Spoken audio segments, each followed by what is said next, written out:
ఓం శ్రీకృష్ణ పరబ్రహ్మణే నమః.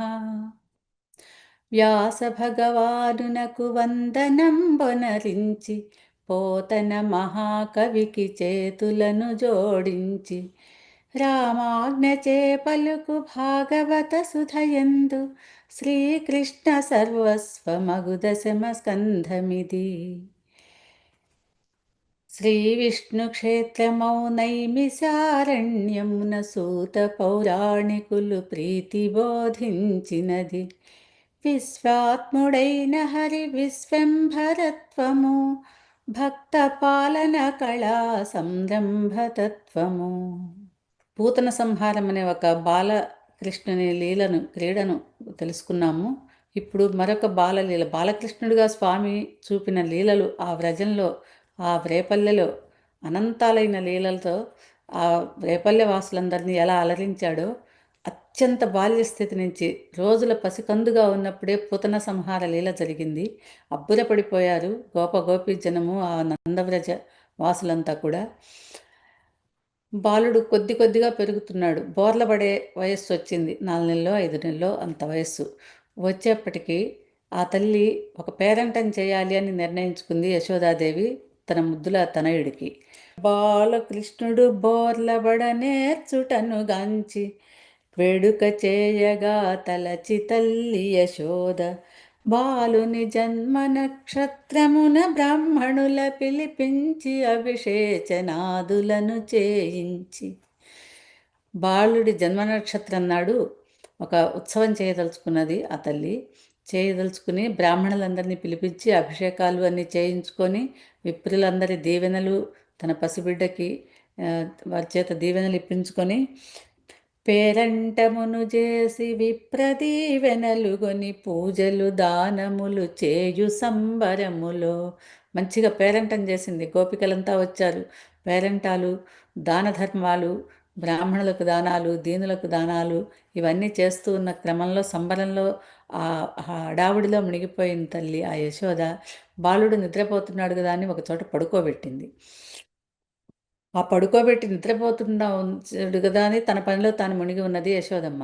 ఆ నిద్రపోతున్న శిశువు మెలకువ తెచ్చుకుని ఆకలైన వాడి వలె, ఆకలికి తట్టుకోలేని వాడిలాగా కెవ్వున ఒక ఏడుపేడ్చి తన్నుకుని చిన్ని చిన్ని పాదాలని, ఆ బుజ్జి పాదాలని అటు ఇటు తడుముకుంటూ తన్నుకుంటూ ఆ పక్కన నిలబెట్టిన ఒక బండికి ఆ పాదాన్ని తాకిచ్చారట. ఆ పాదానికి ఎప్పుడైతే బండి తాకిందో, శకటాసురుడనే ఒక క్రూర మాయా రాక్షసుడు, కంసుడు పంపినవాడు మాయారూపంలో వచ్చి ఆ బండిలో ఆవహించి బండి రూపంలో ఉన్నాడు. ఎందుకంటే ఎక్కడ పసిపిల్లలుంటే అక్కడ వధించి రమ్మని కదా కంసుడి ఆజ్ఞ. ఆ విధంగా రాక్షస మూకంతా బయలుదేరింది. మాయా వేషాలతో బయలుదేరి ఎక్కడున్నాడో, ఏ రూపంలో ఉన్నాడో సంహరించాలి పరమాత్మ అని. ఆ విధంగా వచ్చిన పూతనని తన బాలక్రీడతో దాని పాలని విషాన్ని స్వీకరించి పూతనని సంహరించాడు స్వామి బాలుడి రూపంలో. ఇప్పుడు శకటాసురుడు ఆ బండిని ఆ చిన్న కుసుమ కోమలమైన ఆ పాదంతో ఒక్క తాపు తన్నగానే అంత బరువైన బండి ఆకాశానికి ఎగిరి కింద పడింది. అంత పెద్ద బండి ఎగిరి కింద పడేప్పటికైన శబ్దంతో అందరూ పరిగెత్తుకుంటూ ఎక్కడెక్కడ ఉన్న వాళ్ళంతా వచ్చేసి ఏం జరిగింది ఇది ఎలా జరిగింది, ఈ బండి ఎలా పడిపోయింది అంటే అక్కడున్న చిన్నపిల్లలు, పసిబిడ్డాడు అక్కడ ఉన్నాడు కనుక సహజంగా చిన్నపిల్లలు చుట్టూ ఉంటారు కనుక అక్కడ చూసిన పిల్లల్లో ఒకడు చెప్పాడు, ఈ చిన్నవాడు కాలితో ఒక తన్నాడు అందుకనే ఆ బండి ఎగిరింది అంటే, ఆ పసివాడేమిటి, 6 నెలలు లేని పసివాడు కుసుమ కోమలమైన పుష్పంతో సమానమైన పాదమేమిటి, దాంతో తంతే ఆ బండి. బాలుండెక్కడ బండి ఎక్కడ నభో భాగంబుపై కలందన్నుట ఎక్కడ అని పోతన గారు అన్నట్టు, ఇంత పసివాడు ఆ బండిని తన్నాడు అనటం ఎంత విచిత్రం, ఇది నమ్మదగినదా అని వాళ్ళంతా కూడా ఆశ్చర్యపోయారు. బాలుడెంతటి వాడు బండిని తన్నంగా, బండి ఎట్లెగురునాకాశమ్మునంటంగ, ఇది మాయయో లేక ఇంకేమి వింతయో అనుచు నిశ్చేష్టులై నిలిచి చూచుటగాంచి. అంతా కూడా ఆశ్చర్యపోయి కొయ్యబారిపోయి ఇదేమి వింత అని చూస్తూ ఉంటే తల్లి యశోద గబగబా పరిగెత్తుకుంటూ వచ్చి తన బిడ్డని ఒడిలోకి తీసుకొని పాలిచ్చి జోకొట్టి బాలుడు రోదింప పరుగుతోనే తెంచి, ఏమి తెలియని వాళ్ళగా రోదిస్తున్నాడు పరమాత్మ, చిన్నపిల్లలు భయపడి దడుచుకుంటే ఏడ్చినట్టుగా. తల్లి యశోదమ్మ ఎత్తుకొని ఓదార్చి, పాలిచ్చి బాలకుని జోకొట్టి లాలించే, బాలకులు పలు శాంతి హోమముల చేయింప. గోపకులంతా కూడా ఎన్నో శాంతి హోమాలు చేయించారు. అయ్యో ఇంత ఉత్పాతం జరిగింది అని. ఆమె ఎత్తుకొని ఆ జోకొట్టి బాలుడిని నిద్రపుచ్చుకుంది. ఈ రకంగా లీలలతో స్వామి జరుగుతూ ఉంది. ఇంకా ఇంతలో ఒకనాడు కంసుండు పంపగా, సుడిగాలి రక్కసుడు పసివానికై వచ్చి, బాలకుని గొనిపోయే ఆకాశ మార్గమున, అంతనా బాలకుడు కొండవలె బరువెక్కే. ఏమైంది అంటే, ఒకరోజు యశోదమ్మ తన దగ్గర కూర్చోబెట్టుకొని ఒళ్ళో పెట్టుకుని పిల్లవాడితో ఆడుకుంటూ ఉంది. ఆడుకుంటూ ఒళ్ళో ఉన్న పిల్లవాడు హఠాత్తుగా బరువెక్కడం మొదలుపెట్టాడు. ఎంత బరువెక్కాడు అంటే, ఒక బండరాయిలాగా, ఒక బరువైన పర్వతం అంత బరువెక్కిపోయి ఆ తల్లి భరించలేకపోయింది. ఏమిటి ఈ చిత్రం, ఏమిటి ఇలా జరుగుతున్నది అని చిన్నగా ఒళ్ళో నుంచి ఆ పసిబిడ్డని తీసి పక్కన కూర్చోబెట్టి లేచి వెళ్ళింది, పక్కకు వెళ్ళింది ఆ తల్లి. ఏమిటి వింత అని. ఇంతట్లో ఒక పెద్ద సుడిగాలి ప్రభంజనంలాగా వచ్చింది. తృణావర్తుడనే రాక్షసుడు సుడిగాలి రూపంలో వచ్చి ఆ నేల మీద కూర్చుని ఉన్న బాలుడిని గిరగిర సుడిగాలిలో తిప్పుకుంటూ పైకి తీసుకెళ్ళాడు ఆకాశానికి. అయ్యో ఏమిటి ఈ బాలుడిని ఇక్కడే పెట్టాను, ఎక్కడ పెట్టుకున్నాను, ఏడి వీడని ఎతుకుతూ ఉన్నది ఆ తల్లి యశోదమ్మ. ఆ గాలిలో గింగరాలు తిరుగుతూ పైకి వెళ్ళాడు బాలకుడు. ఆ బాలకుడికి ఆ తృణావర్తుడు అనే రాక్షసుడి రూపాన్ని గమనించాడు. వాడి మెడకి చేతులు వేసి వేళ్లాడాడు ఆ బాల రూపంలో ఉన్న పరమాత్మ. ఎప్పుడైతే తన మెడకి చేతులు వేసి పరమాత్మ బాలకృష్ణుడి రూపంలో వేళ్లాడుతూ ఉన్నాడో, వెంటనే ఆ తృణావర్తుడనే రాక్షసుడి సకల బలము నిర్వీర్యమైపోయింది. భరించలేకపోయాడు ఆ బరువుని. భరించలేక దిక్కుతోచగ వెరచి రక్కసుడు భీతిల్ల, కొండంత బరువెక్కి మెడకు వ్రేలాడగా, విడిపించుకొనలేక విలవిలలాడుచు కూలెనా రాక్షసుడు నేలపై ముక్కలై. ఆ మెడకు వేళ్లాడుతున్న పసిబిడ్డని బరువుని భరించలేక, బ్రహ్మాండం అంత బరువు పెరిగిపోయాడు పరమాత్మ. ఆ బరువును భరించలేక ఆ తృణావర్తుడనే ఆ సుడిగాలి రాక్షసుడు నేల కూలిపోయి, నిజస్వరూపంతో నేల మీద కూలిపోయి మరణించాడు.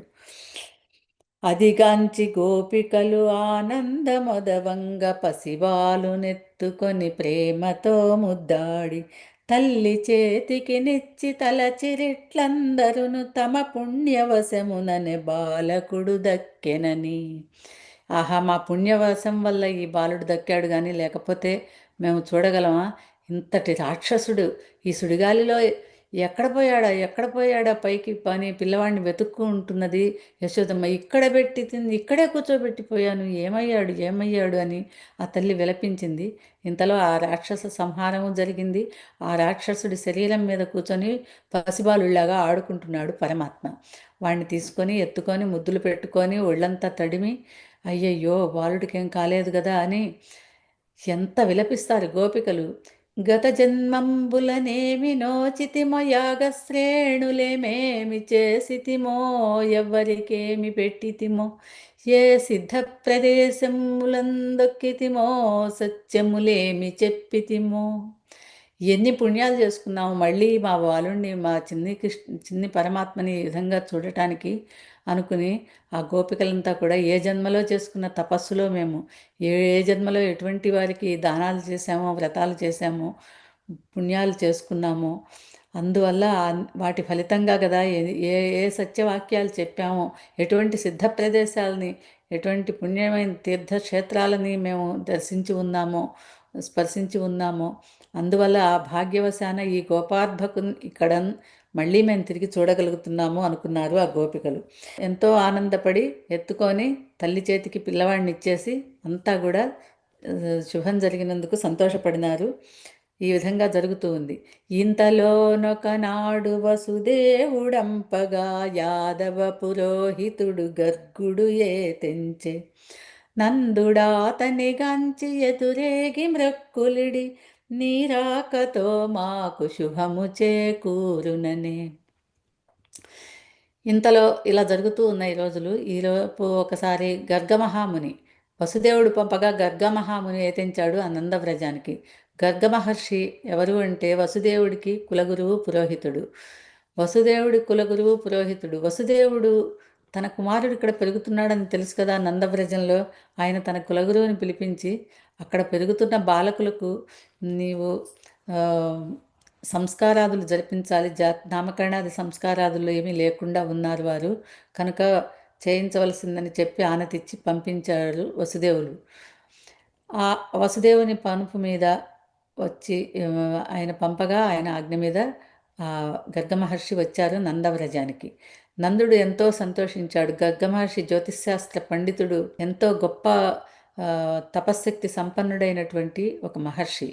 గర్గునికి ఎదురిచ్చి స్వాగతం చెప్పి నమస్కారాలు ఆచరించి అర్చించి, నందుడు ఊరకరారు మహాత్ములు ఆ రథముల ఇండ్లకడకు వచ్చుటలెల్లం కారణములు మంగళములకు మీరాక శుభంబు మాకు నిజము మహాత్మా అని, మీరాక వల్ల నా గ్రహం పావనమైందండి, ఊరికే రారు మహాత్ములు, మీ మా అధముల ఇండ్లకు వచ్చుటెల్ల మంగళానికి కారణము, మాకు శుభాలు కలుగుతాయి మీ రాక వల్ల అని ప్రార్థించారు. ప్రార్థించి నా కొడుకులకి నామకరణం చేయవలసిందని ప్రార్థిస్తారు గర్గ మహర్షిని ఆ నందప్రభువు. అయితే గర్గ మహర్షి వసుదేవుల వారి పౌరోహితుడు కనుక ఇక్కడ అట్టహాసంగా ఏదైనా నామకరణోత్సవాలు జరిపిస్తే మళ్ళీ అది కంసుని కంట పడితే, కంసుని చెవిన పడితే అదంతా చాలా ప్రమాదం అని భావించి చాలా రహస్యంగా చేయాలయ్యా ఈ నామకరణం కూడా, దీన్ని ప్రకటించడానికి వీల్లేదు, నందుడు పసిపిల్లలందరినీ కూడా చంపే నిర్ణయంతో ఉన్నాడు కనుక ఎటువంటి అట్టహాసము లేకుండా నిర్వహిద్దామని చెప్పగా నందప్రభు అంగీకరించాడు. అప్పుడు తేజస్సుతో ఉట్టిపడుతూ ఉన్నటువంటి ఆ గర్గమహర్షి తాను పూజించి ఆచమనం చేసుకొని ఆ బాలకులిద్దరిని పిలిచి వారిని ఒడిలో కూర్చోబెట్టుకొని నామకరణం చేశాడు. అప్పుడు తేజోమూర్తి యగు గర్గుడిట్లనియ నీ కొడుకులకు నామకరణంబుగా వింతు, రోహిణీ సుతుడు బలరాముడై వర్ధిల్లు, యశోదాతనయుండు కృష్ణుడై భాసిల్లు. రాముడు రమింపజేసేవాడు, చక్కని శరీరఛాయ, తెల్లని శరీరఛాయతో వెలుగుద్దేవాడు, బలము అత్యంత బలము కలిగినవాడు. ఇతనికి సంకర్షణుడు, బలరాముడు, బలభద్రుడు ఇన్ని పేర్లు, ఆయన బలాన్ని ప్రముఖంగా పెట్టుకొని అతనికి బలరాముడు అనే నామకరణాన్ని చేశారు గర్గ మహర్షి.